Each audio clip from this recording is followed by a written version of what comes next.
Hi అండి, welcome to our channel. So ఈ రోజైతే నేను మా ఇంట్లో డిన్నర్ కోసం పచ్చి బఠానీ టమాటో మెంతి కూర ప్రిపేర్ చేస్తున్నాను. దానికి ఎలా ప్రిపేర్ చేయాలో వీడియో మొత్తం చూసేయండి. ఈజీగా చేసేసుకోవచ్చు ఇంట్లో ఉన్న ఇంగ్రీడియంట్స్తోనే. సో నచ్చితే మాత్రం ఖచ్చితంగా ఒక లైక్ చేసి సబ్స్క్రైబ్ చేసుకొని సపోర్ట్ చేయండి.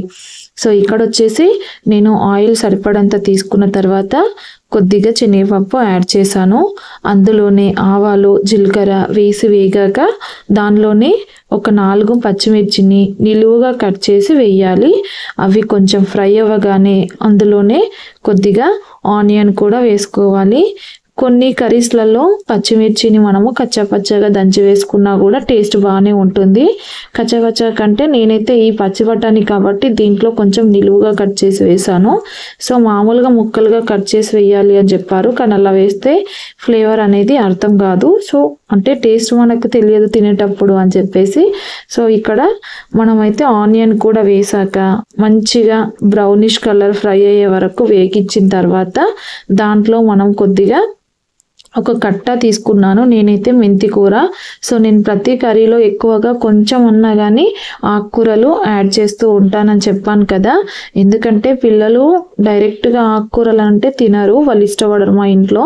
సో అందుకోసం నేనైతే ఈ విధంగా ప్రతి కర్రీలో కొంచెం ఏదైనా ఒక కర్రీలో ఇలా యాడ్ చేస్తూ ఉంటాను.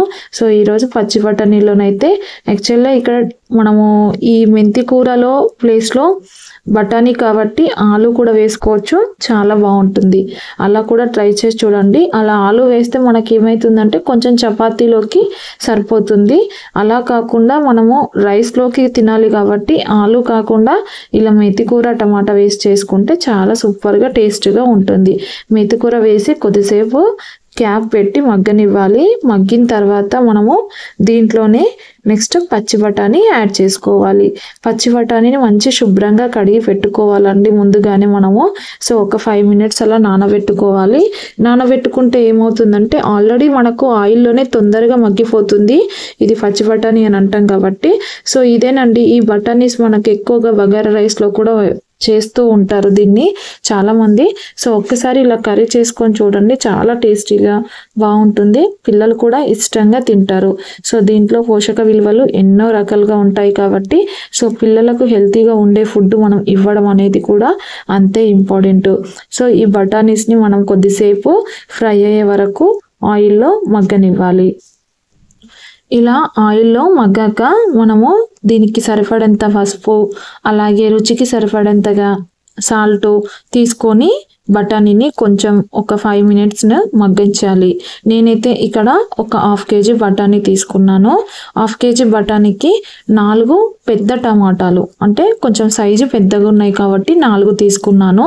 కర్రీ కూడా అందరికీ సరిపోవాలి, అలాగే గ్రేవీ కూడా ఉండాలి కాబట్టి టమాటాలు మగ్గిన తర్వాత ఇలాగో దగ్గరకు అయిపోతాయి కాబట్టి ఇలా పెద్ద సైజువి 4 తీసుకుంటే సరిపోతుందని చెప్పేసి అలా తీసుకున్నాను.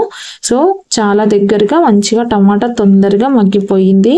ఇలా మగ్గిపోయిన తర్వాత మనకు రుచికి సరిపడంత, అంటే మీరు ఎంత తింటారో ఆ విధంగా కారం యాడ్ చేసుకోండి. నేనైతే 2 టేబుల్ స్పూన్ కారం యాడ్ చేశాను.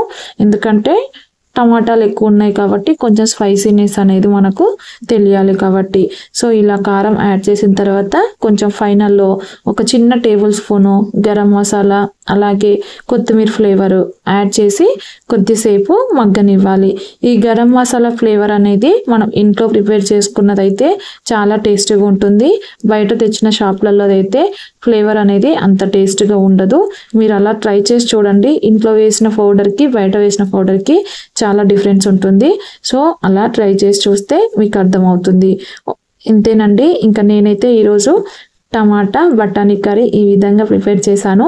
కర్రీ ఎలా ఉందో తిన్న తర్వాత మీరు కూడా ట్రై చేసిన తర్వాత కామెంట్ సెక్షన్లో కామెంట్ చేయండి. నచ్చితే మాత్రం ఖచ్చితంగా ఒక లైక్ చేసి సపోర్ట్ చేసి సబ్స్క్రైబ్ చేసుకొని మరిన్ని వీడియోస్తో మీ ముందుకు వస్తాను.